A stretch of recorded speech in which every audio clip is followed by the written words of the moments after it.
Welcome, and thank you for coming to the 2022 Korean American Grassroots Conference Town Hall meeting here in New York. This year's New York Town Hall is hosted by CASE, venue provided by KCS, and co-hosted by the following organizations that are diligently working for the betterment of our communities.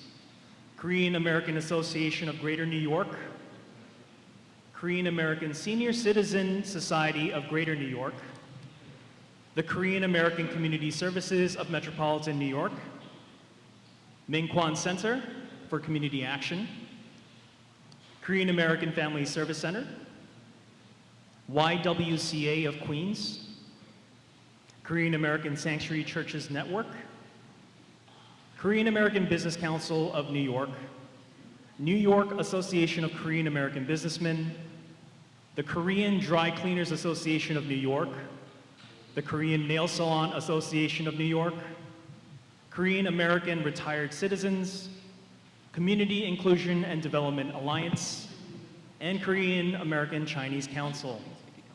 At this time, please give a warm welcome to Myung-mi Kim, President of Korean Community Services. 와우, 친한 사람들이 다 오신 것 같아요. 정말 감사합니다. Thank you for coming to our KCS. Thank you, CASE, for holding this event. It is our honor to co-host and supporting to 2022 Korean American Grassroots Conference New York City Town Hall meeting. Special thanks to Vickie Paladino, just came. Hi. Sandra and Linda Lee for joining us. Tonight we are discussing how to make our community better and how elected officials can support our community and non-profit organization. Woo-hoo! We hope this meeting can be a meaningful time to understand each other. Non-profit is profit and community better. Thank you so much. 오늘 오신 여러분들 너무 감사합니다. 저녁이었지만 우리가 어떠한 의지로 어떠한 마음가짐으로 일을 하고 있는지를 우리 카운슬 멤버들에게 의논하고 여쭤보고 대답을 듣고 우리는 한인으로서 여기 거의 다 한인이신데 우리의 컬처가 조용하면 복을 받는다고 배운 것 같아요. 떠들지 마라, 조용히 해라. 공부만 열심히 해라. 그렇게 배우고 살았던 것 같아요. But this is not right. We have to raise our voice, write our community work, how to raise our voice, advocate 해야 돼요. 하지 않고 나중에 블레임하면 소용이 없어요. 앞에서, 앞으로는 나와서 we have to work together. We are here. Not silence. Silence is not moral anymore. 함께하는 커뮤니티 여러분 목소리를 내어주시고 마음껏 질문하시고 이분들에게 말씀하시면 답이 보입니다. 감사합니다. Okay, thank you. At this time, we're going to have some opening or welcoming remarks. Do we have anything prepared? We're grateful to be here tonight. We're grateful for this forum. Most of all for your voices. Your voices need to be heard. We are your elected officials here in these 3 districts, and we're here to serve you, the people. So on behalf of myself, Vickie Paladino, representing District 19, which is where you are located right now, I thank you for this opportunity, and I look forward to a very close relationship with each and every one of you. So thank you.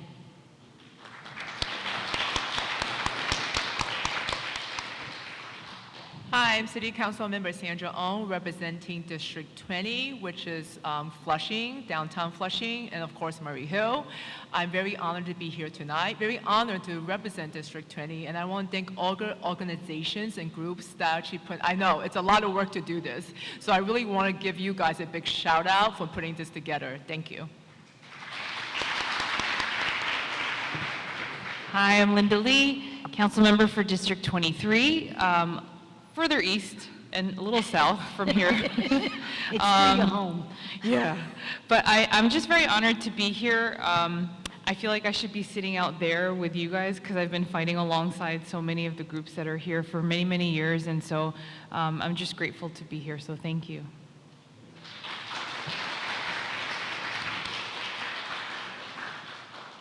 All right, thank you. So we're going to move on to tonight's main event, the questions. Good evening. I'm Pastor Won-tae Cho. I'm serving as the chairperson of the Korean American Sanctuary Church Network of New York. First, I just wanted to mention we are deeply grateful to our politicians for listening to the hidden voices of the voters and for working with us to shape policies for the betterment of our communities. Your participation is a great encouragement to us. I myself and over 150 churches of the Korean American Sanctuary Church Network will sincerely pray and support your activities. Our network to providing shelter for the undocumented. These churches are engaged in activities that befriend them. In addition, we are doing activities where we cry and laugh together with immigrants. Many Korean Americans within our community have reached out to us about having experienced incidents of hate crimes and bias, and even more expressed the difficulties with reporting these incidents due to the lack of knowledge and awareness on how to properly report said incidents. The people are worried that the NYPD will not have enough for their officers to investigate further. In addition, their fears are that they lack knowledge on how to file a police report in addition to their presently apparent language barriers. We would like to hold workshops to spread information to the Korean American community and invite NYPD officers to teach their community and organization how to properly report hate crimes and bias incidents. Do we have your support for funding and resources for these workshops? This is my question. First of all, to address the hate issue, the crisis that we're in, yes, I do believe in funding this establishment and many other establishments like yours. Bilingual is super important. Our 109th precinct, which covers this area, is in the process right now of having a complete division set up for the Asian American community to combat these hate crimes. So at my office, and I'm sure at the other ladies' offices, we have direct communication with police at all times. The 109 is on top of it, but as everybody knows, the 109 is very short-staffed. They do not have enough police. I don't know how many of you actually know the number of police officers that work out of the 109. How many in this room know how many officers work out of the 109? Active police officers. Okay. I'm here to tell you that there are 200 police officers to cover the 109. That's not nearly enough. So what we are trying to do, and what I am trying to do, is work together with the police officers that are active. They usually average about 193.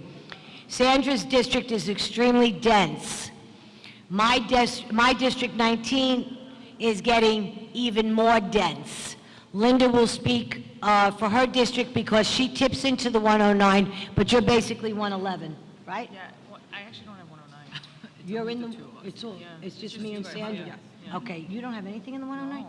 Okay, well, she'll address the 111. But to address the 109, we need to understand that we need, as it was brought up earlier, you need to make some noise. The city needs to know that we are understaffed and the police are severely underfunded. But as far as we go, you ask for funding, absolutely 100% you have my guarantee that coming out of my office, this will be funded. Thank you. So much. Yeah.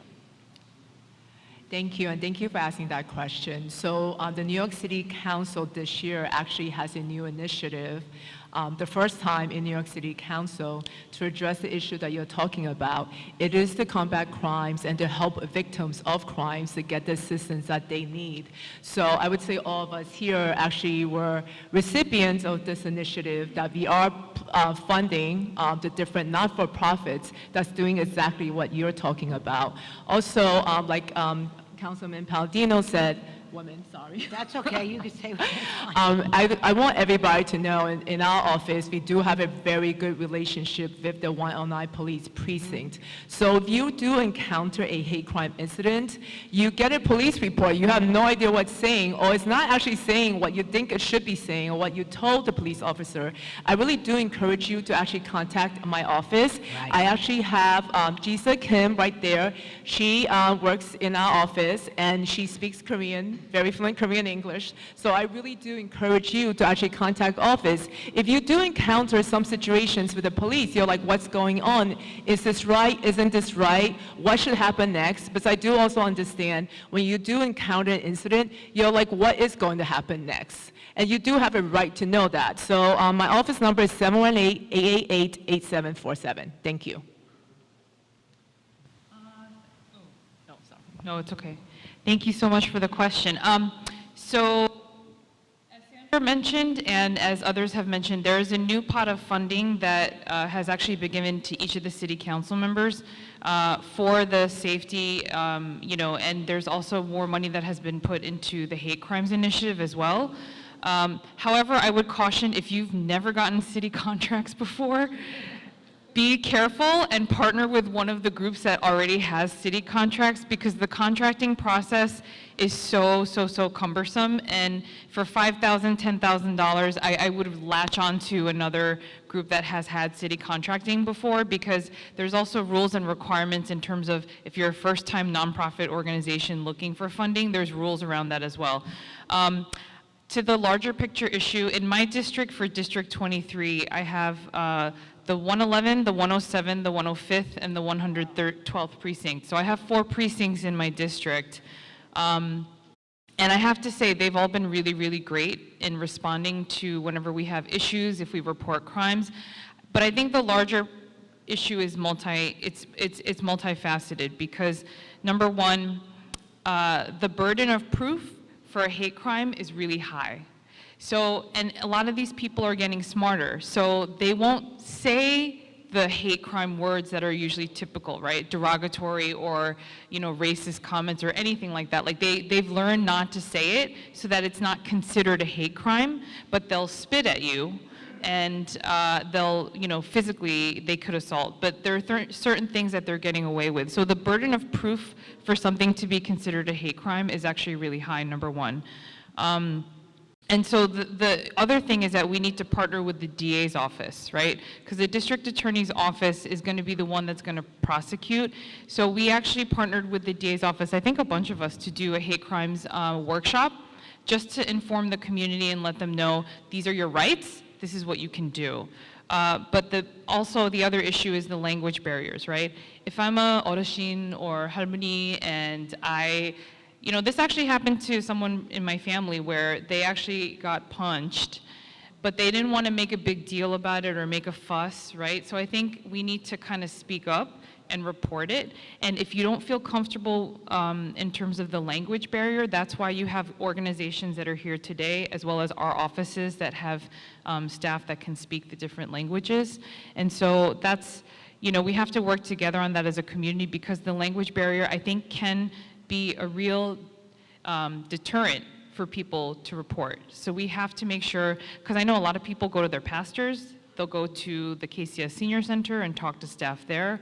And so we also need to make sure we're partnering with all of you guys so that you have that, that sort of line, direct line to help the client and help them solve the issue. I think the other one final thing I will say about this is that I think in our police force and in the NYPD, I think we need to recruit and outreach to people in different communities, right? Because I think there's a lot to be said about people who are officers that come from those communities and have the language and cultural understanding of how to deal with certain things, right? And I think, honestly, when I saw the 109 precinct recently, I was like, wow, there's a lot of Asian officers. And I gotta say, I was happy to see that, because then they're better able to talk to the community members and the seniors and the clients and people who are going through those crimes. And so I think we need to make sure that we're recruiting the right community members as well. Next up, I'm going to invite someone from the CASE Grassroots Internship to come up and ask a question. Before I get into the questions today or tonight, I just wanted to start off with some context and background information. So there is some controversy with regard to the proposed changes to the admissions process with the specialized high schools here in New York. Some argue that the weighted lottery system takes away the purpose that these specialized high schools serve, and others say that this will result in a decrease in the number of students able to keep up with a type of academic rigor, and ultimately lose funding to offer certain courses such as AP classes. So we have two questions, but the first one is, where and in which manner should concerned parents and students express their opinions and concerns and comments? So that's the first one. And the second one is, if these changes are implemented and if there is an increase in the number of students unable to keep up with academic rigor of these schools, what plans are in place to, help them out from falling behind? I think we're fortunate in Eastern Queens to honestly have some of the best schools, whether they're specialized or not. And let me just say, because I grew up in Long Island, which is the New York State system, and I gotta say, I admire all the students that go through the specialized high school exams. I would have failed. There's no way that I would have made it. I'm really bad at standardized tests. I really am. And so, to be honest, it makes me question also, what does success look like? Is it a test? Is it also other types of academia, comprehensive, well-rounded? Do we want them to do debate classes like this, for example, extracurricular activities, sports, all of those things? But education being super, super important and one of the key issues. I actually have 35 public schools in my district and 14 private schools. I think I have one of the most number of schools in my council district in the entire city. So education is extremely important, and we have a lot of families who actually want to come out and move here because the schools here are so great. Personally, if you were to ask me, I think we need a specialized high school in Queens, because I don't understand why we're sending our kids halfway across the city. I see kids on the lure at 6:30 in the morning, and I'm like, God bless you. I don't know how you guys get up this early. And it is really rigorous. I think we need to actually, in my opinion, I was not for taking away the SHSAT test. I think we should keep the SHSAT test. And if we can actually, kind of like the SATs, for example, right? You have the testing component, but then there's also other components that factor into admissions, right? So there's other complementary assessments, I think, that could be included perhaps in addition. I don't think the test should be taken away. I think there's a huge model minority myth out there because everyone thinks, oh, in our community, Asian Americans are well off, they're rich, they send all their kids to test prep schools, and I'm like, well, what you don't understand is that they're working 2 or 3 jobs sometimes so that they can afford to send their kids to these schools. So I think there's a huge model minority myth about our community. And if you look at the actual number of students that are in the specialized high schools compared to the entire city, it's a small portion. So another thing I want to just mention is that I also think what we need to do as council members is look at the education system as a whole, and why are we not improving overall the high schools in every council district, across the city, because I think there are a lot of really great competitive schools, and so how do we make it more desirable, I guess you could say, to be able to get into those schools as well. So I'll keep it at that. Oh, sorry, one last thing.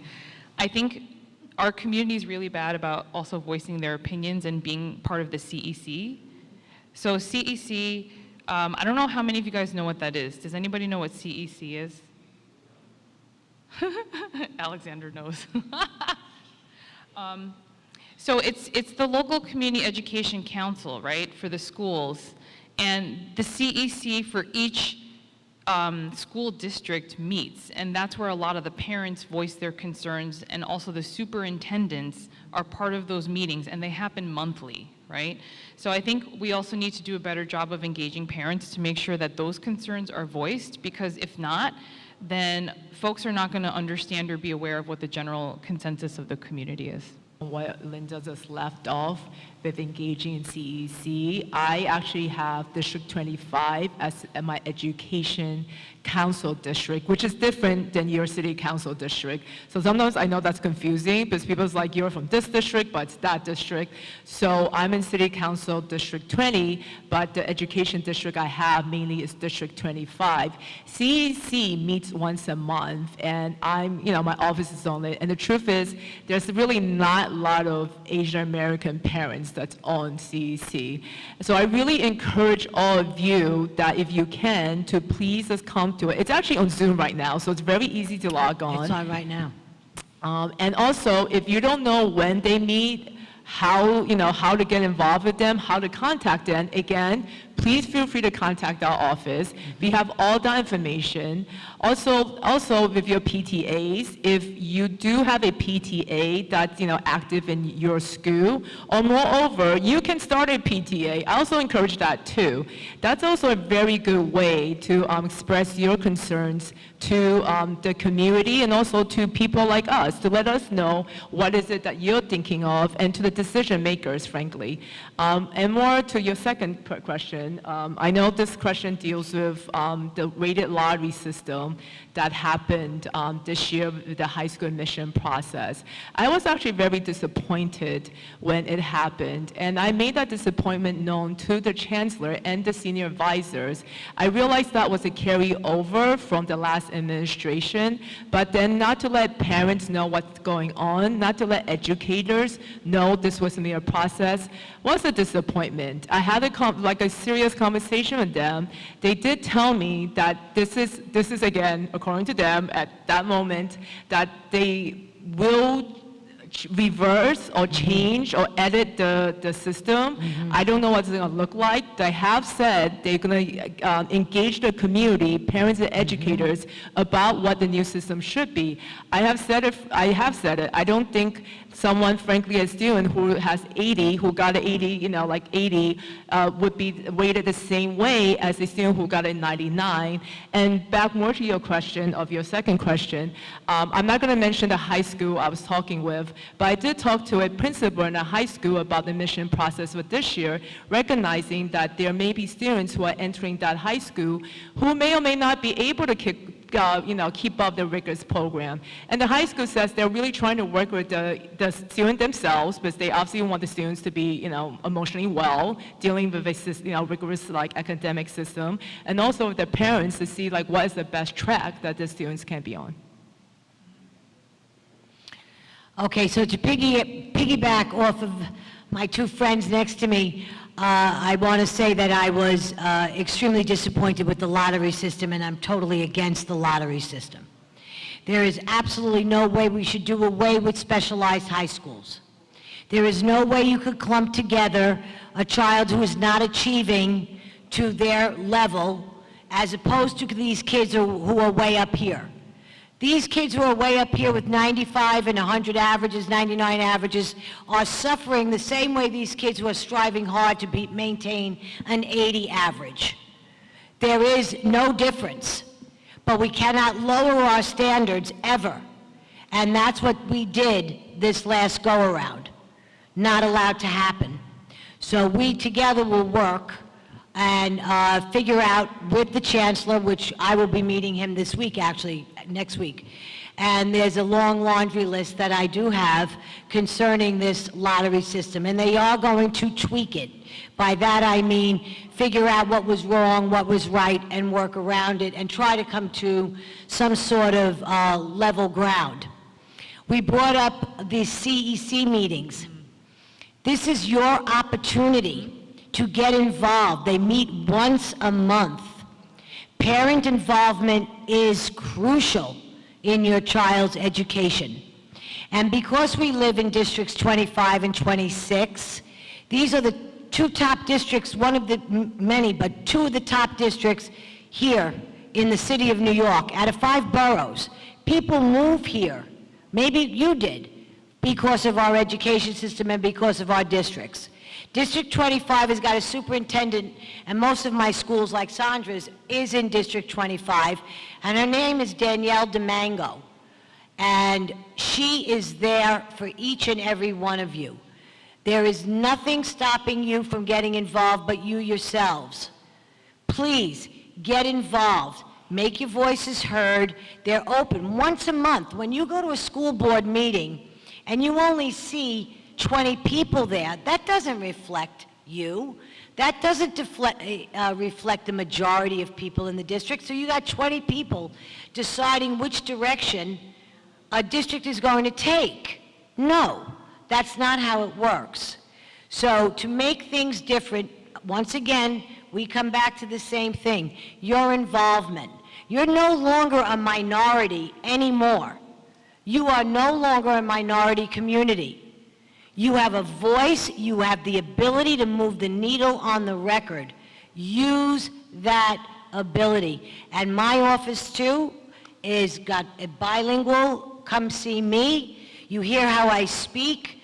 I go to bat for just about everybody, and there are people in my office that could hear you and listen to you, pay attention to every word you say, and then we could take it the next level. But please, these superintendents are there for you. Danielle Gunther is also the superintendent of School District 26. Find out what school district your child is attending and start to make it a priority to get online and find out when these meetings happen. They are the same day every month. So whether it's the second Tuesday, the second Thursday, but they are at the same day, the same time, every month. Get involved. All right, thank you so much, you all. We're going to hold the chancellor accountable. Chancellor accountable. Next up, I'm going to have to ask YWCA to come up. YWCA is doing a lot of things, but you know, what I brought up today is about the affordable housing issue. Compared to other areas, Queens lack affordable housing, especially this area, as you know. Frankly, the newly built buildings are also not at an affordable prices. So it's really, really, suffering from the community members. They come to us, and then they're asking, is there any place that we can go, and is there any place that we can apply for the housing? So my question is that if you have any plans for affordable housing, what are they, and how would you address the issues regarding affordable housing? Sure, I think so. Thank you for this question. You asked a very good question because I grew up in the community that I got elected in. I grew up there as a child with my parents. My parents are still there. My friends, 50% of them from the community, from the high school are still there. And the reason why that's, important to me is I want to make sure people feel they can have their family there and their family can have their family there. It's important to me families know that they will not be priced out of the neighborhood that they grew up in, where their parents are, if they choose to want to stay there, which is me. So that's why this is such an important question. So a couple of things about this. So one, in terms of applying for affordable housing and how that process goes, if you have questions about that, again, if you have questions about that, or you get stuck with some I know there's a lot of process applying for affordable housing. Again, all the nonprofits here, please feel free again to reach out to our office to talk about that. So there's a couple of things about affordable housing. So one, the rental vouchers. It is important to really think about this program. It's a good program. It's important to actually increase the rental vouchers. The issues right now is that some landlords do not accept these rental vouchers. And I think it's incumbent on us, I think we could work together to actually educate the landlords about why these rental vouchers are good. They're actually New York City dollars. These are about as good as it's gonna get.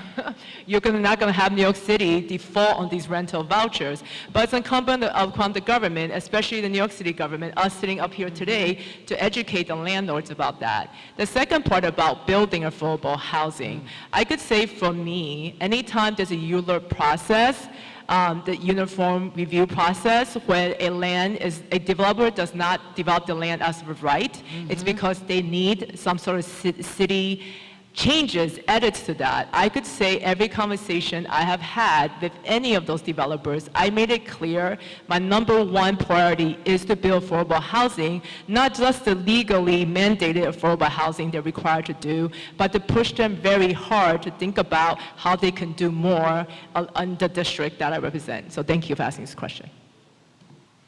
So it's interesting, the conversation with affordable housing in the city council is a very diverse conversation, and that's because if you look at the geography of New York City, every district is different. And if you look, especially in the outer boroughs, it's mostly 1 and 2 family homes, co-ops, condos. I know that my district is very much like that as well. So if you actually look geographically on a map at my district, it's really large this way, because we don't go up and it's not super dense this way, but it's very spread out this way. I have the most number of co-ops and condos in my district, which, to be honest, a lot of people back in the day saw as the first type of affordable housing in the city, because it was where a lot of the teachers, the labor union workers, that's where they first had their chance at home ownership. One thing I don't think we talk about enough is affordable home ownership and what that looks like. Creating that generational wealth, and I know that especially in Eastern Queens, all from Northeast Queens as well as Southeast Queens folks, they're all about that ability to create affordable home ownership as well. But also, I think if you look at my district, another thing we need to think through is where to strategically place affordable housing, because if you're increasing the units, increasing the number of families that are coming in. Infrastructure in my district, I'm sorry, but it's really behind. It's super old. So there are certain places that people are talking about, and I'm like, okay, well, if that's the case, then let's try to also get more schools. We need to fix the pipes. We need to make sure sanitation is coming. We need to make sure that we are including all of the things that come with increasing the number of folks that are moving into a community. And just like we saw with Hurricane Ida, just right outside of my district, because I have parts of Southeast Queens, and that's where they were hit the most, because the infrastructure was so bad and the flooding was so bad in that area. And so there were a couple deaths that happened like literally a block right outside my district. So I think these are things that we need to think through. In terms of affordable housing, it's interesting because I know that the mayor also has a plan that he's putting out. I actually thought that I would have one of the lower districts for affordable housing, but surprisingly I don't, which is nice to know, because also there are some, I know, hotels that were shelters that people are thinking of turning into affordable housing, and what is that going to look like, and how would that sort of work in terms of the zoning and all that stuff. So I think those are all issues that we need to think through carefully. Obviously, community boards are super important because the community boards are very involved in any zoning changes that are going to happen and also any sort of landscape changes. But the one thing I will say is the type of affordable housing I think we need the most is senior affordable housing, because there is not enough at all. The average wait list time is about 5 years minimum. So it's minimum 5 years for senior affordable housing. And guess what? We now have more than 1.3 million seniors in New York City, which is more than the school population of children. And that's a huge issue. And as we continue and our population continues to age, in-home. That's something that we really need to think about, because one of the things that a lot of seniors in my district are worried about is they live in these co-op condos. The taxes are getting higher because the way the state, it's a little complicated with property taxes, but it's state and city working together. So the state sets the code for the property tax, and what's happening with co-op condo owners is that their taxes on the property are the same as a commercial rate. It's not residential. That's right. And so a lot of these people who are teachers, seniors, fixed income, they're starting to now get priced out. So where are they gonna go, right? So I think there's a multi-layer issue here when we're talking about affordable housing, because even people who are working class now are being threatened of getting pushed out of their homes. And so I think that's something we need to really think through. Very well said. Absolutely. Affordable housing is in crisis mode. Affordable housing is an issue that is not something that's going to be easily rectified. There's not enough space. There's not enough land. And what Linda brought up was super, super important. And I grew up here. I'm 68 years old. I am a senior citizen. So people like me and others that are between the ages of 65, 75, and 80 who grew up here, they've owned their homes for 50 years. They are being faced with Con Ed bills that are unaffordable. Their property taxes are through the roof. And they have to make hard choices. Can they stay in their homes or must they leave? And these are people who came here in 1947, 1955. I'm talking years and years. This is their home. And they're faced, like the young people are faced, with do I stay or do I go? So we are in crisis mode.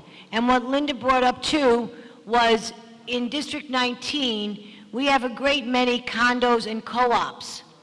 Condos did not exist back in the 70s. It was something called co-ops. Co-ops meant, and still means, that you own a certain percentage of where you live. It's 60-40. Most of the times it's 60-40. When you go to sell, you keep 60, they get 40. But back in the day, that was very affordable because you've got a beautiful place to live for 30 or 40,000, maybe 80,000, now maybe 100,000. Those same small two-bedroom co-ops and condos are going for anywhere between $150,000 to $350,000. It's absolutely out of control. But it's going to continue that way because it's the direction that the city is going in. We here in this district are faced with, I don't know how you say it, economic struggles, because people who were once well off are no longer well off. $100,000 a year was a sustainable income to live here. It's no longer sustainable. You need to be somewhere between the $150,000 to the $200,000 bracket in order to stay here. There's no quick fix for this. The vouchers, absolutely. I stand behind that 100%. The city does have agencies in which you could go to for assistance, but they weigh a lot of things out. It's very complicated. I'm not happy about this at all. Affordable housing means just getting by. You have the right to live in beautiful areas. You moved here for that reason, for good schools, the green grass, the water. This is a unique area that we live in. And I'm doing my damnedest to really try to maintain this, but we have to figure it out. Please, there's no Band-Aid, there's no easy fix to this. I'm not here to put ribbons and bows on it. We are in crisis mode, and we do need to figure this out. And I will work very hard, as will my other council members here, because we have your best interest in our hearts. We know what this district means. Sandra grew up here. I've grown up here. I came here, it was farmland. So let's work together and let's figure it out. Thank you.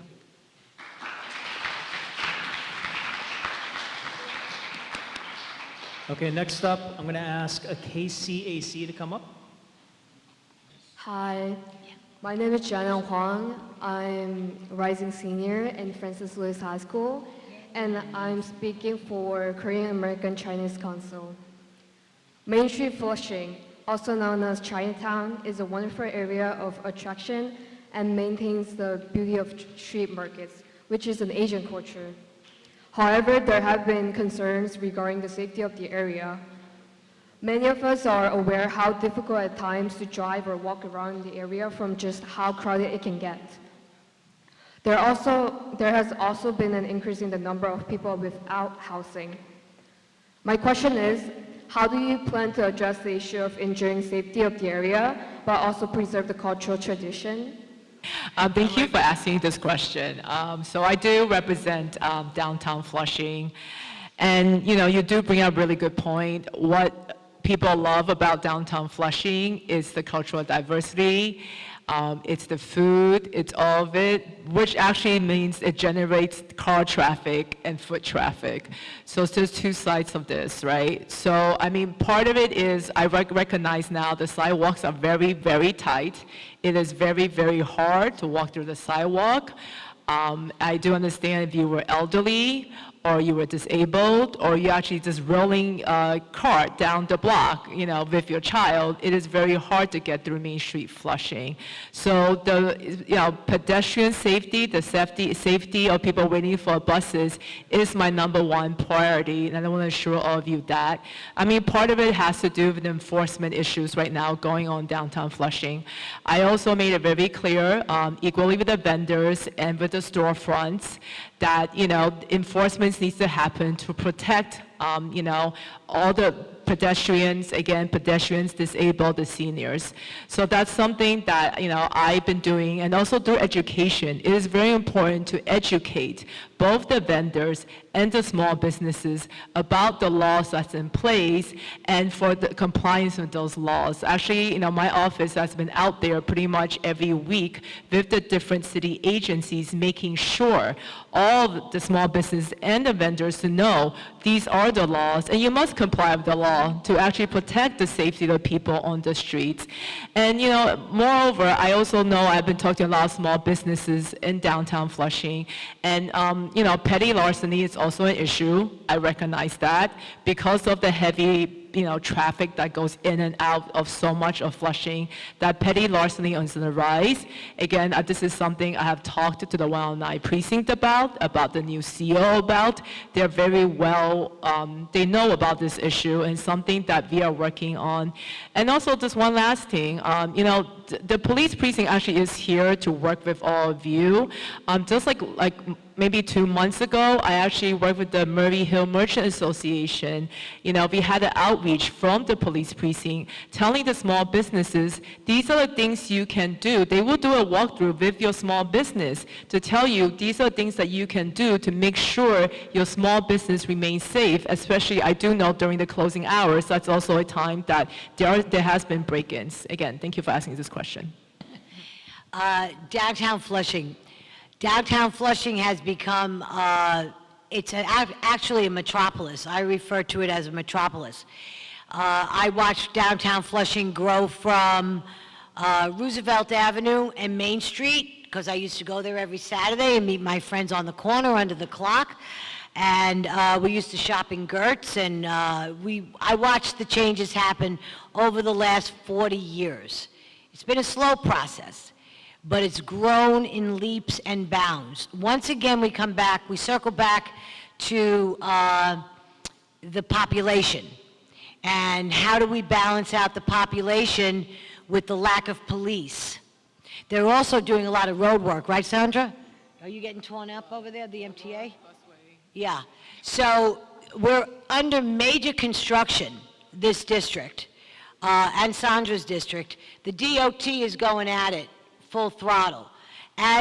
We need new sewers, we need new electric lines run, because with more people comes more demand. And to get and reach our goals in order to have the people meet their needs, their everyday needs, there needs to be a certain amount of updating. And that's one of the issues that's going on with Flushing as well, with the narrow streets. And Sandra's got her hands full over there, let me tell you. It's not easy. It really isn't easy. Because she's dealing with the 109, I'm dealing with the 109 over here on my end.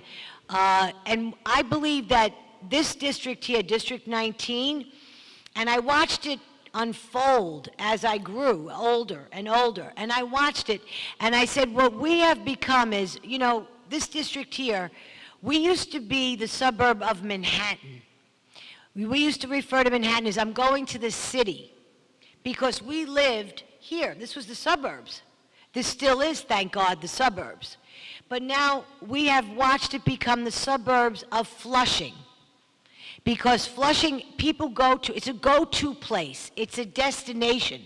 People come from all over to come to Flushing for many good reasons. I love Flushing. I love everything that it has to offer. The food, the people are wonderful. But we need to understand that in order to get from point A to point B, we're going through the changing process right now. It's not an easy process, but it's a process that we must go through in order to reach our goal. And that's a few years down the road, but be patient, it'll happen. Hello everybody, my name is Jihae Fisher from the Korean American Family Service Center. We provide wraparound services to the immigrant survivors of gender-based violence. So gender-based violence is such a taboo subject in our community.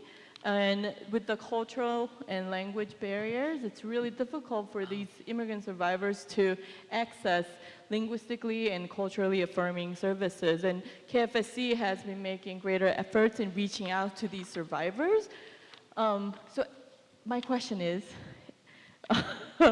how, as council members, collaborate with CBOs like KFSC to reach more survivors, to raise awareness of this important issue? I think the pandemic just exacerbated a lot of the issues that we were seeing already, because everyone is trapped in their homes. And a lot of times if you're with your partner who is abusing you, there's no way out. And I think it really took a toll on a lot of the folks in the community who are going through a lot of the DV issues. And so I think on the council side, number one, we have to make sure that the DOVE funding is there and that it does not go away. And make sure that we're allocating that funding appropriately to groups that actually can provide these services, especially in a culturally linguistic way. I'm going to say that so many times. Culturally linguistic way, because KFSC, I know you guys are the only ones in the Korean community that are doing this work on this particular issue. And so whether it's the Korean community, the Chinese community with Garden of Hope, as well as Saki and you know, all these different groups that are providing services in various communities, we have to make sure they're protected. I think that also means that we need to provide mental health services, other support services. We don't have enough shelters for these people to go to as well. And so we need to figure out a way to make sure that they're able to go somewhere safely, and if they need to get out, that there's a place for them to go, and that the process is seamless, right? Because they're already traumatized, and you don't want to traumatize them further by having a broken system. So I think that's really important. And then of course the mental health piece in providing those supportive services I think is really important. And unfortunately we just don't have enough bilingual social workers and mental health professionals. And so that's something that we need to continue to do as well. That's a tough issue, but it is taboo in a lot of cultures to admit that there is a problem either in the home or someone has chosen to, they could be the lesbian community, any gay community. It's very taboo in a lot of houses and a lot of families. And unacceptance is unacceptable. So I agree with Linda 150% that the pandemic did indeed exasperate an already underlying condition. We need to get past that. We need to find safe spaces for these people to go to. Being an abused wife or being abused for other reasons has been around since the beginning of time. The idea is how we're going to deal with this hatred today. See, today's funny. It's tragic because everybody shifts from I don't like or I don't think I like to the word hate. Hate is unacceptable in any way, shape, or form. When I was raised, we were never even allowed to use the word hate in the house. It was too strong.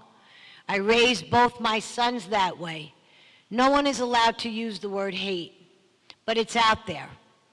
We, through the City Council, are there for you. We are doing our best to figure out, as Linda said, something seamless. We're both on the Mental Health Committee, you know. Linda is the chairwoman, and I sit on the Mental Health Committee. I look forward to working towards the goals of finding significant housing and safe spaces for people to go to. There's no way to address this without any pain involved. So come and seek it out. There's people today more than ever, that are willing to listen to you. Our offices have a series of different things that we could offer you, places that could house people like this that are going through these traumatic changes. But most of all, seek a good friend, seek a trusted relative, and see what we could do about that. And never, ever, ever be afraid to come to anybody for help, because that's what we're here for. So I hope to see this problem, at least a safe space. Samaritan Village is one of them. There's other places to go to. Visit our offices, and we can help you out. Okay, thank you. So, after, going through that experience, I realized there's many issues we could talk about, tackling domestic violence. But number one, as public elected officials, we should be talking about this more and more. This is not a family problem. This is a society's issue. So that's something that we have as our platforms to continue that conversation. I know I've been with that domestic violence march with KFSSC for as long as I've been in public service. It's so important to have that march, and so important for people to come out, because to tell people that's not a stigma, that this happens. It happens to all of us, and it's not just your family members. It's not a family issue. It's us who should be helping you. So a couple of things that the government and the city council can do. I have sponsored a bill that we should be actually increasing rental vouchers to domestic violence victims, because someone possibly cannot leave a situation of violence if they don't have somewhere to go. As already discussed, there's not enough shelters. Two, we should be funding. I committed to adult funding, for my own discretionary funding, for all the funding sources there is to support groups like KFSSC, because it's so important, as Linda says, we're going to say this a lot, culturally and linguistically services that speaks to the community that you're speaking to is so important. And also, unfortunately, unfortunately have to leave, but I'm going to answer some of these questions. And part of this question is about language access. Language access is something that's very important to me. This year, I've asked the City Council to have a new initiative to create more funding for not-for-profits that represents districts where English is not their first language, something like District 20. It is because it's due to groups like KFSSC that actually provide the services that's needed. And I'm frustrated sometimes as a city council member when I have big organizations and come and ask us for funding, but I was like, but it's the groups on the ground who actually speaks that language, who actually does services for the community. Because when many of these large groups come and ask me, my first question is, what languages do you speak? So, and most of the time, I'm going to tell you, the answer is not any of the Asian languages we're speaking about right now. So that's actually one of the things I'm fighting for. I'm not giving up. Good for you. And while I do have to leave, I mean, there are some questions here I also want to answer. One, definitely mental health and aging. This is something I'm positive with my fellow city council members here. We will be fighting for the funding that's necessary to deal with the mental health and the aging crisis that we have. And licensing, I'm seeing the Korean American Dry Cleaner Association as a licensing center. I have read this. This is something, again, I'm happy if you want to come to speak to the office. I mean, this is a process. This is where I'm positive there's some sort of state, probably city certification, applications. Again, if this is something, I'm happy to have a meeting with your association, so if we could talk about this more in depth and in detail. And lastly, civic participation, immigrant voting. I have to say, I'm the chair of government ops. And I've asked during the budgeting process, where is BOE on implementing this law? Right now, they do not have funding to implement this law. In June of this year, and along with 19 other city council members, have asked the mayor to actually start funding this. My concern is not so much that this court case is going to be overturned, is that when this becomes the law, which frankly was the law, that there's not enough time to implement this law. It takes time to let green card holders know they have the right to register and how to vote. And this is something that I am committed to working with all the different groups that's been so involved in this process, with the community to make sure they do know that they have a right to vote, and should be happening by June of next year, 2023. Again, I'm really honored to be here tonight. I am, again, so sorry I have to leave. But anything, please feel free to reach out to our office. I'm going to say the number again because it's important to. It's 718-888-8747. 안녕하세요. 저 미코센터에서 일하는 차주범입니다. 오늘 시의원들에게 질문은 저희 동료인 한진리 씨가 할 텐데, 제가 올라온 이유는 저희들이 할 질문의 배경에 대해서 좀 더 명확하게 설명해 드리기 위해서입니다. 이 프로그램북에도 저희들의 질문과 배경이 한글로 번역되어 있긴 한데, 이것만 봐갖고는 여러분께서 이해하시는 데 다소간의 어려움이 있으실 것 같아서 제가 간략하게 설명해 드리겠습니다. 금년에 뉴욕 시의회에서는 기념비적인 법안 하나를 통과시켰습니다. 투표 권리 확대법입니다. 이 법안의 골자는 현재 뉴욕시에는 약 870만 명 정도가 뉴욕 시민이 살고 있는데, 그 중에서는 아무래도 이민자의 도시다 보니까 미국 시민권자가 아닌 영주권자를 포함한 합법 이민자들도 상당히 많이 살고 있습니다.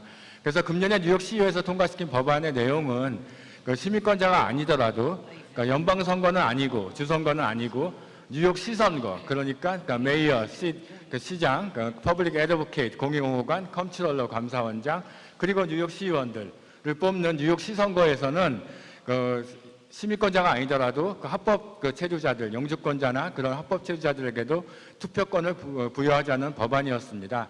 굉장히 좋은 법안입니다. 왜냐하면은 뉴욕시에는 시민권자가 아닌, 그리고 세금도 납부하고 뉴욕시의 정책에 영향을 받는 합법 체류자들이 굉장히 많이 살고 있기 때문입니다.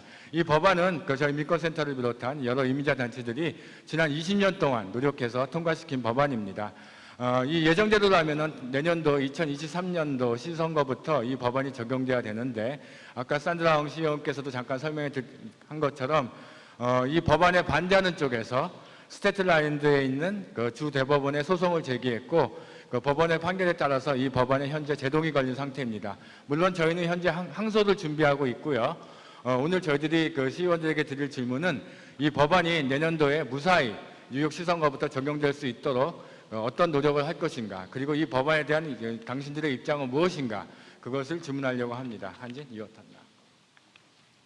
Thank you, Jubam. We're with Mingkwan Center, and our question is on immigrant voting. Local Law 11, immigrant voting or our city, our vote, was recently ruled unconstitutional by the Staten Island Supreme Court. Advocates are currently working on an appeal. This legislation would enfranchise close to 1 million immigrants with legal status, including permanent residents, like green card holders, DACA recipients, and also TPS holders to vote in local election beginning in 2023. An estimated 15,000 Korean American and 100,000 Chinese American New Yorkers would become eligible to vote under this law, many of whom resides in Eastern Queens and in District 19 and 20. Now here comes the question part. So what is your position on Local Law 11? Will you actively support the appeal and make sure the law is in place for the June 2023 primary election? So I've been working alongside, groups like Immigrant, New York Immigration Coalition for many, many years, fighting for immigration reform. Back when DACA, we used to take buses down to DC. And I believe, correct me if I'm wrong, because I feel like Chubom, you would probably know better than me, or you guys would know, but I believe the mayor also has already supported for the appeal of this decision. Yes. So Mayor Adams has actually already supported the appeal of this court decision. And so I think for us, for me personally, how do we find ways to, because I will say this is, like you said, this is controversial, I'm not gonna lie. People in my district, this was voted on before we took office, right? So this was in December 2021 with the previous city council. So this was already in law and in place when we took office, right? So as far as we knew, this was gonna be the lay of the land. So as Sandra mentioned, my issue was the funding and educating communities about this, because I hate to say it, but ranked choice voting, I think the only reason why it did do as well as it did is because a lot of the groups here were educating the community, because there was no funding to educate. And so I think that's going to be, as Sandra mentioned, an issue, because there actually needs to be funding in place. So if that's the case, and I think there needs to be a lot of education around this, because also I don't think folks may understand or realize that it's only the local city elections that you're going to have this right. It's not state and federal, right? So that's a whole other clarification that we need to make sure happens. But I think there's ways to work with both sides, right? For the people who have issues with this, I think there's ways to work with and maybe adjust some of the actual terms, because at the end of the day, I know that a lot of the permanent residents and green card holders are taxpayers as well, and they own small businesses. Their kids go to the schools here. They're very actively engaged. However, at the same time, what's interesting, I always thought, because I knocked on more than 30,000 doors during my campaign. And interestingly enough, it was a lot of folks from the immigrant communities that did not like this, which I thought was very interesting. Because I think there is this mindset also, like we went through the process, and so we want other folks to go through the process. So I've heard it all, right? There's a very broad spectrum of opinions that are out there when it comes to this, right? But I do think that there is a way, and if the appeal goes through, I think there's a way to work with folks to make sure that perhaps the actual conditions or the terms of this bill or this law, maybe they can be relooked at. Because again, this was passed not in our time, in our version of the council, but a previous version of the council.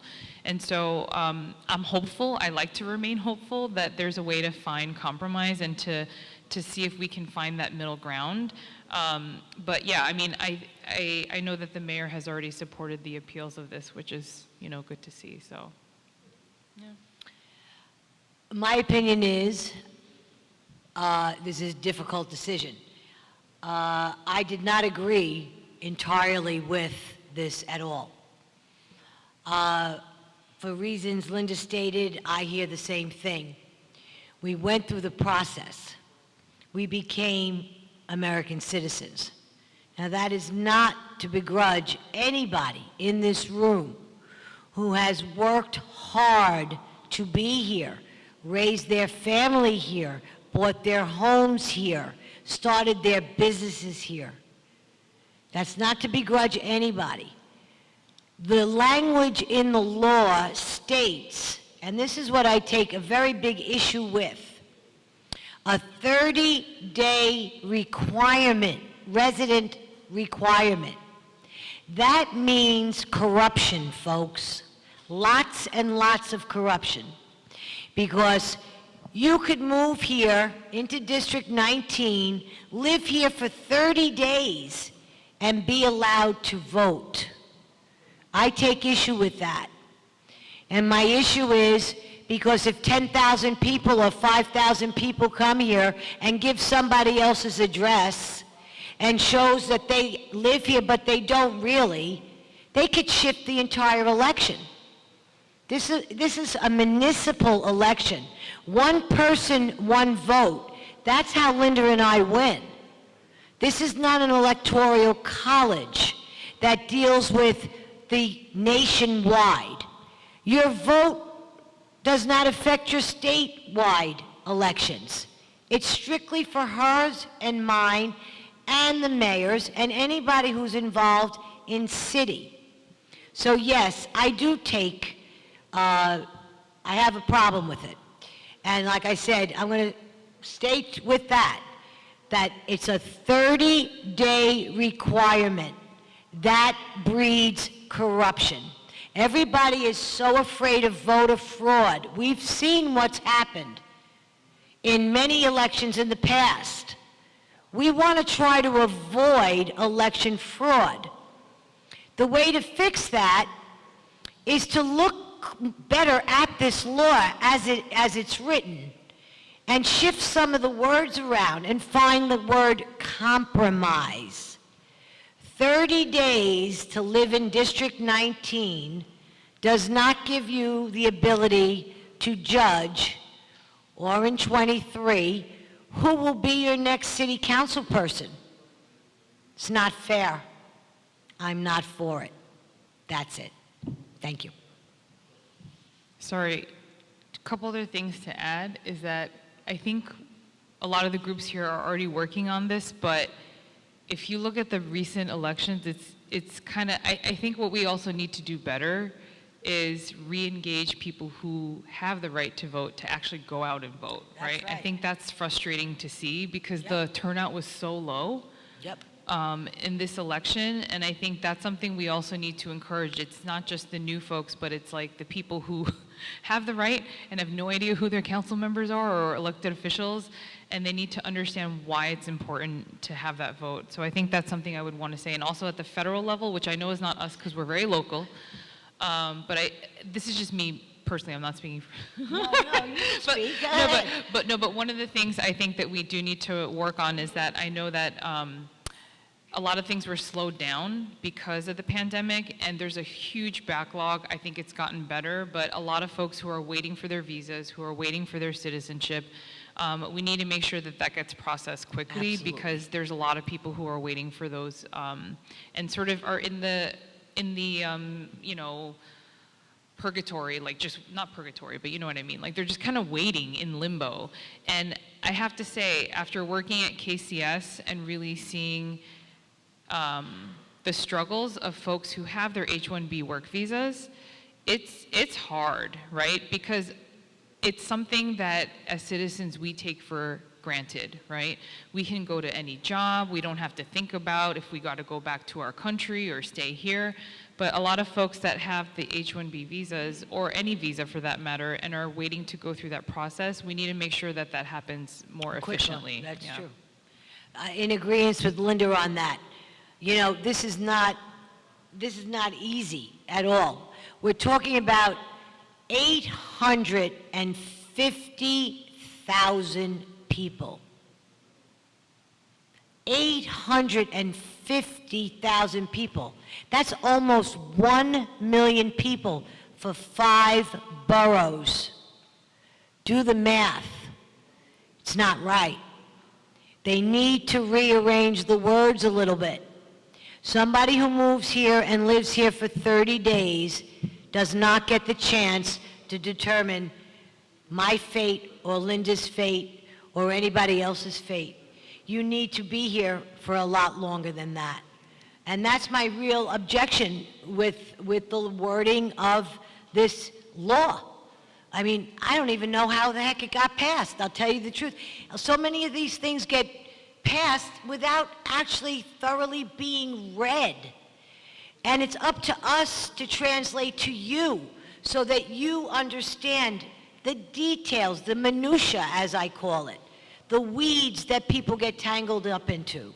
Because on face value, everything looks great. All you got to do is scratch the surface a little bit and realize that it damages you sometimes as much as it damages anybody else. And as Linda also pointed out, we need people to get out and vote. Just vote. It's hard to just get folks out. No matter in a regular election, to realize how important it is, how important you matter. Like I said, one person, one vote. Very important. And I don't think it's fair that somebody moves into a district and lives there for a mere month, 1 month. Be concerned about voter fraud, because that's exactly what it is. It will be voter fraud. Thank you. Thank you for your response.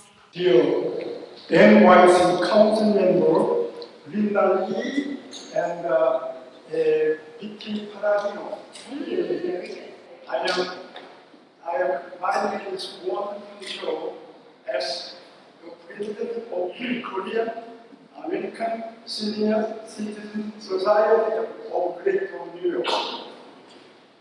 I am honored to have the opportunity to speak on behalf of our organization, KASCS, at this town hall meeting prepared by KASCS.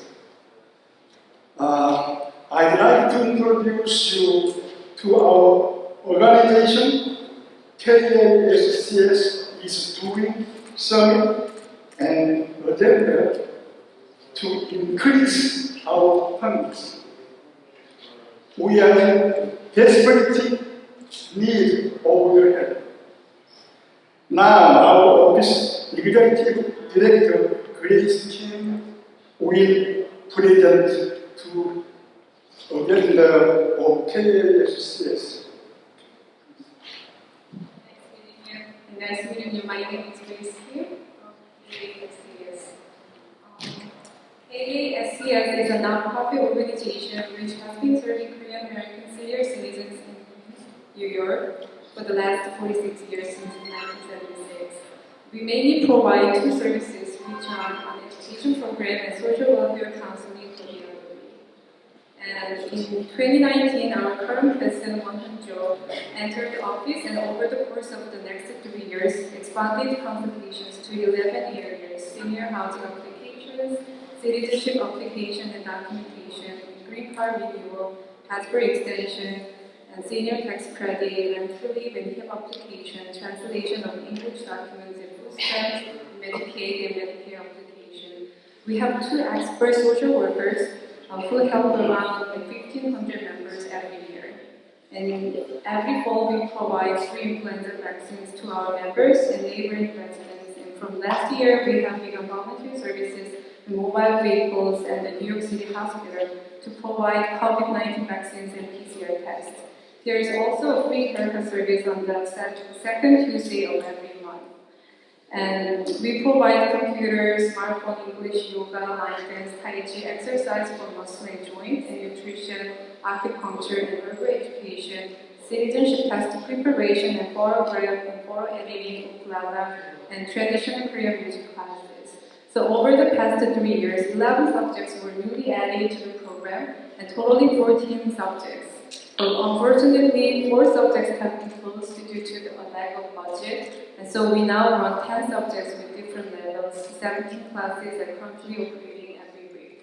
The number of members has more than tripled from 300, like 3 years ago, to now 1,150 members since President Won Hun-jo first took office 3 years ago through the expansion of social welfare counseling and newly added programs of 11 diverse subjects for the elderly and the safe remodeling of the building.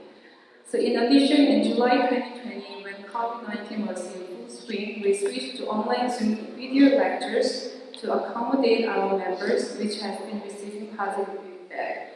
So due to the many beneficial classes being provided both online and in person, there is a continuous increase of members to this day. So now we have many classes, but like for example, smartphone and computer classes, like 160 members.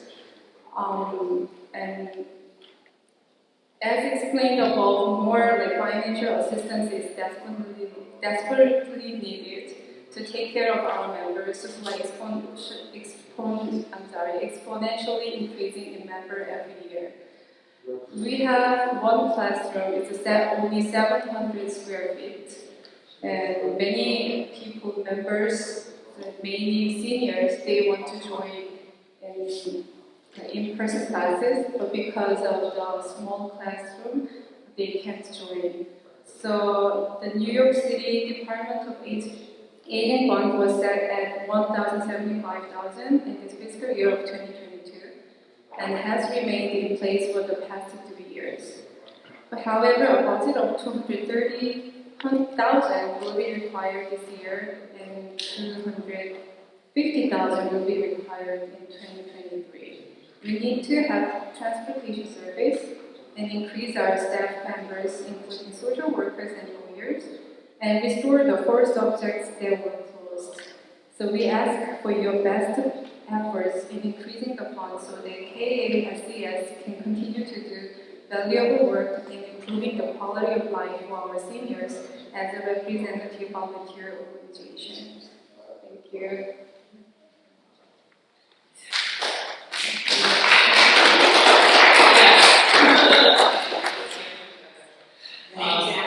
Well, one thing I will say is DIPTA has one of the smallest budgets out of all the city agencies, which is unfortunate, so that's something that we need to push. So we ask you, like, is there any capital grant to provide us for the bigger classroom?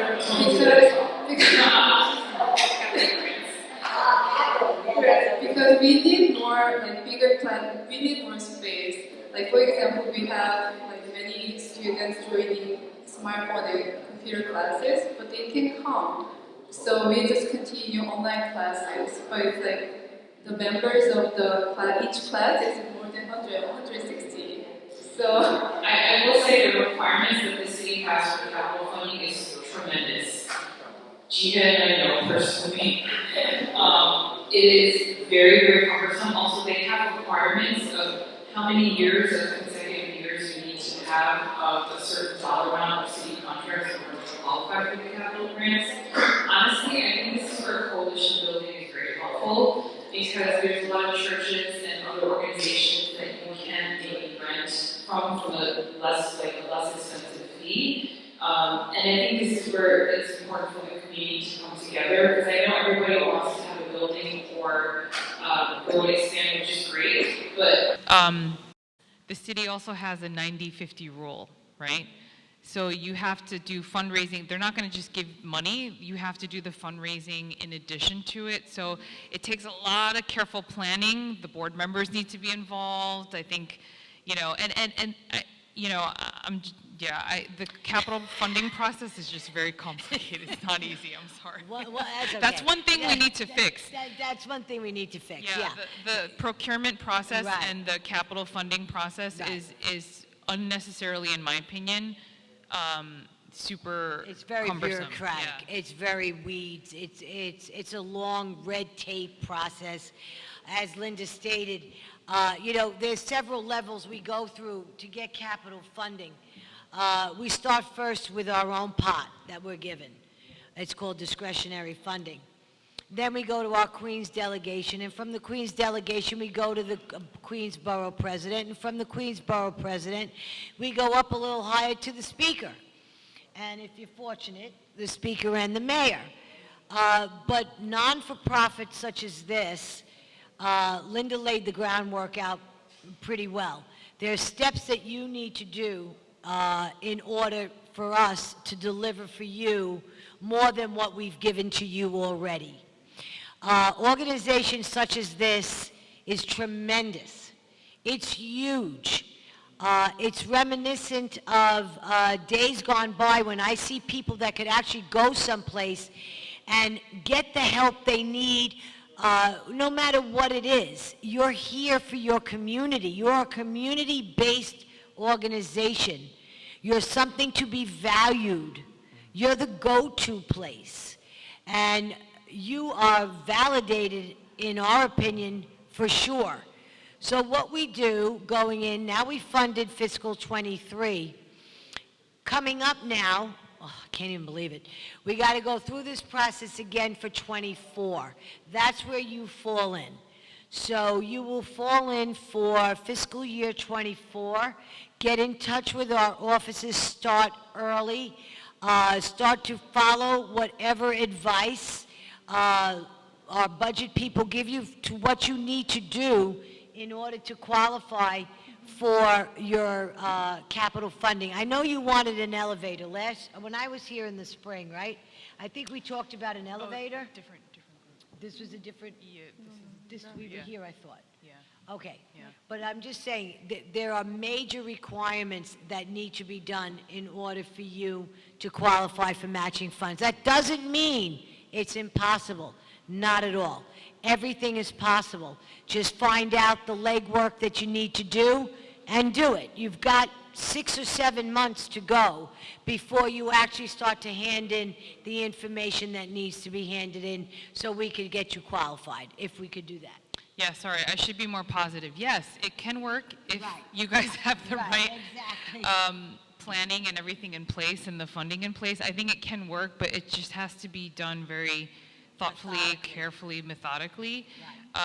But like I said before, I think one of my goals is we need to streamline the actual process for the contracting, especially with city capital funding, because let's just say we give you $5 million for a capital project. The amount of years, staff time on both the city as well as your side that it takes, and it doesn't even start maybe until 10 years later, that's a lot of time and money that's wasted. So now that $5 million, if you count in all of the staff time, salaries, resources, it's actually, in my opinion, inefficient use of our taxpayer dollars. And so I think that's something we need to streamline as well. But work at it. We can do it.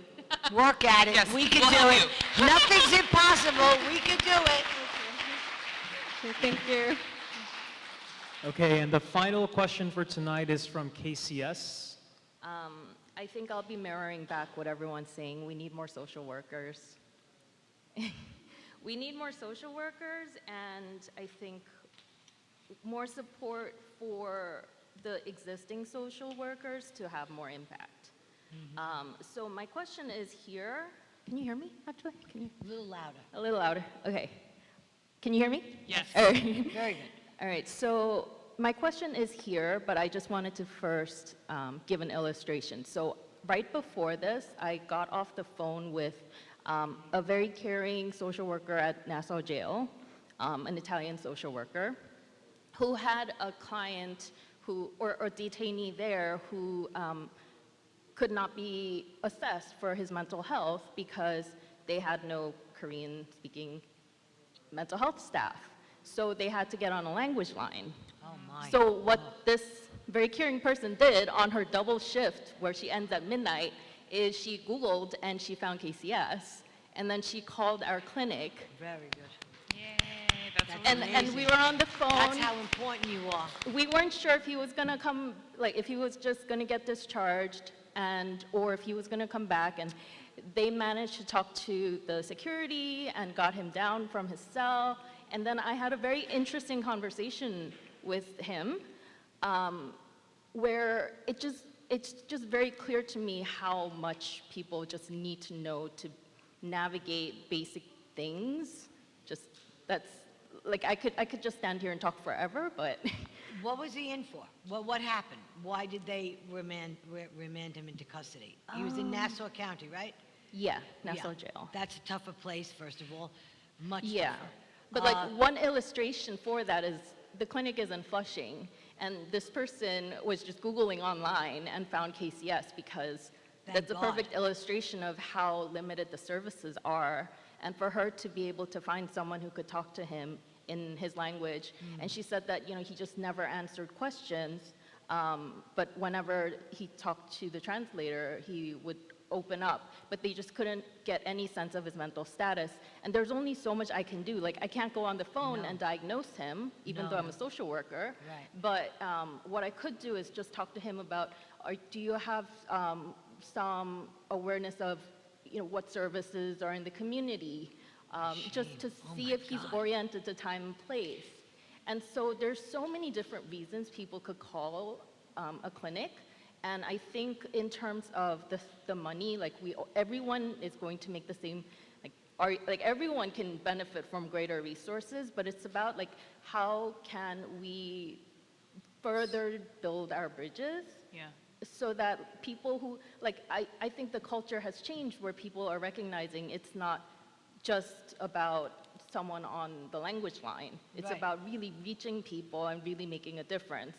And so even people who are not necessarily able to understand the culture develop that, so she doesn't understand Korean, but she spent time with him, right? And was wondering, like, is there something more I could do? I wonder if there's something going on here. And it's just, So we actually have seen clients from Texas before too, through the mental. This is before your time, but like we no. So I don't want to like. You're like, what client? No, but we actually had someone call in from Texas too, because there was no Korean-speaking person down in Texas that could receive mental health services, and so we decided to do it through telehealth and all of that, thankfully.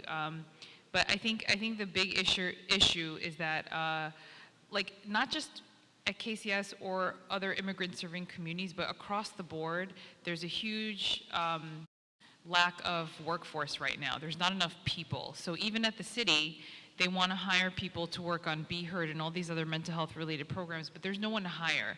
So in the first year, they didn't even meet their goals because they can't find people to do these jobs. That's the problem. And then of course the big issue is you go get a master's degree and pay how much every year? And then you come out and you get what, $50,000, right? $50,000. And you just can't survive off that salary. So one of the things that the mayor did, which is a good start, is, and something that I've been trying to really, really push, I've been talking about this for months with the advocates, I've been talking about it with the labor unions, with NASW, social workers, is having some sort of loan forgiveness program, right? So if you've been working in the public sector for 1 or 2 years, can we have a loan forgiveness program up to a certain amount in terms of the average cost of a social work MSW degree? And then on the other side, how do we encourage people to go into mental health professions, right? And so I've been talking to folks at CUNY. I don't know how successful this is going to be, but talking to folks at CUNY to find out, is there a scholarship program that we can create that we can pay for? Exactly, to encourage people to go into this field, right? Because we need people desperately right now. We're in a mental health crisis. There's a huge lack of support. The mayor put in $1 million, which is going to go like this, but the thing with the mayor's money is that it's only specifically for employees of H&H hospitals. So this creates a problem because hospitals already pay more than nonprofits and outpatient clinics, right? And so we're further losing our staff in the community to a lot of these larger hospitals that can afford to pay more, and now on top of that, you're incentivizing them by doing the loan forgiveness, and so we're losing even more staff. So I think on the city council side, what I'm personally trying to really push for is a similar type of program, but for the nonprofit outpatient clinic sector. So we're trying to work on that. We're trying to push it. We'll see how far it goes. But the other issue, in my opinion, is that that's on the workforce side, right? But New York State, I don't know if you guys realize, so the state and the city, like, we got the fun jobs because we get to give away money at the city, right?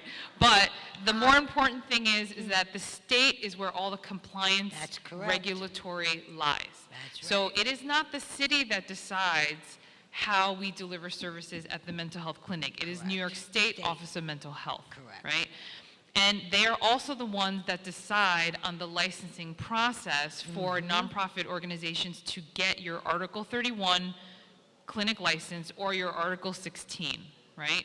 So the other piece of this is that given the fact that we have such a mental health crisis going on, we also need to make it easier for other groups in the community to be able to get their licenses, and it can be tiered, right? There could be different levels of what services you can provide based on the license, right? It doesn't have to be full on, but how do we look at it in a tiered way? Also, I think the other piece of this, and then I'll shut up, I'm sorry. No, don't worry about it. I'm listening to you. But the other piece of this is the insurance companies, right? They don't reimburse enough. And so we got to work with the insurance companies, bring them to the table and say, it's not just clinical services you need to reimburse, but group therapy, right? Peer-to-peer, family-to-family support services like the ones that KFSC provides or YWCA. You should also reimburse those services as well. And because that is time, money on the staff side that should get paid back, right? We shouldn't, like, yes, we're all for the community and we would do this anyway, but we need to keep the lights on, we need to pay the bills, and so we need to make sure that all of those things are happening. So it's a multi-tiered issue, but, so we're trying to tackle it little by little. We're trying to chip away. Linda's right. That's it. Honestly, that's it. We have a state Senate race coming up this year. We have the opportunity to elect a governor. We are dictated to, at the city level, by the state legislative branches. I don't think that's really right. I think the state's got too much to say about the way we are budgeted. I don't like it. Can I change it? Not by myself. Can you change it? Yes. You could pay attention very closely to who you vote for in this coming election, and pay very close attention to who you vote for in the state Senate. You see, nothing against anybody here, but we've had a one-party rule in this state for a very long time now. And when a one-party rules, things are off balance, because then you can't hear the other side. That's not a good thing. We need to balance things out. We have to understand who our new elected officials are going to become this November. You make that determination. We here at the city level are really dominated by the state. The mayor threw $1 million at us? Are you kidding me, really? $1 million. That's a joke. Now, we can't say anything about that. We can to a certain degree, but a budget was agreed upon for $101 billion we passed for this city council. Where did all that money go? Doesn't everybody want to know? I know I do. I do know because I'm on the city council, but $1 million for organizations such as this in mental health when we are in total distress doesn't make any sense. So now you got to take it up a notch. And that's where your state Senate and your state assembly comes in. Know how you vote. Know that we're fighting for you down here, but our hands are tied to a certain degree. But our mayor has a responsibility, and the mayor knows his responsibility, and the mayor needs to be held accountable too, as does the city council of the city of New York. So pay attention very closely, everybody. You're truly unique. Organizations like yours have been around a long time. They might have had different faces sitting in the audience, but there have been audiences just like yours and organizations very similar, struggling to get through. We made it through, you'll make it through too. But let's do things the right way. Pay attention, educate yourselves. And if you need any help, please come and visit my office. I'm on Francis Lewis Boulevard.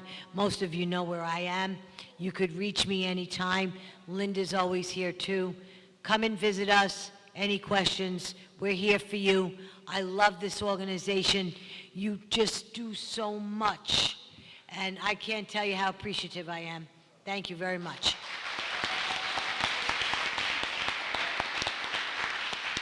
Okay, thank you. At this time, do the council members have any closing remarks? Not really. No? Team! Yeah, go team! We got this, go! Okay, and there's more to come. Thank you to all of you. Thank you.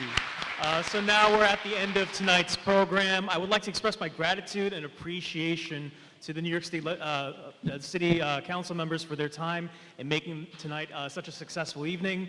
All right, thank you. It's been an honor and great privilege to have been your moderator tonight. Another thank you to everyone that helped contribute to making tonight a success. This concludes the 2022 Korean American Grassroots Conference, New York Town Hall. I wish you all good health, a restful evening, and an excellent week. Good night.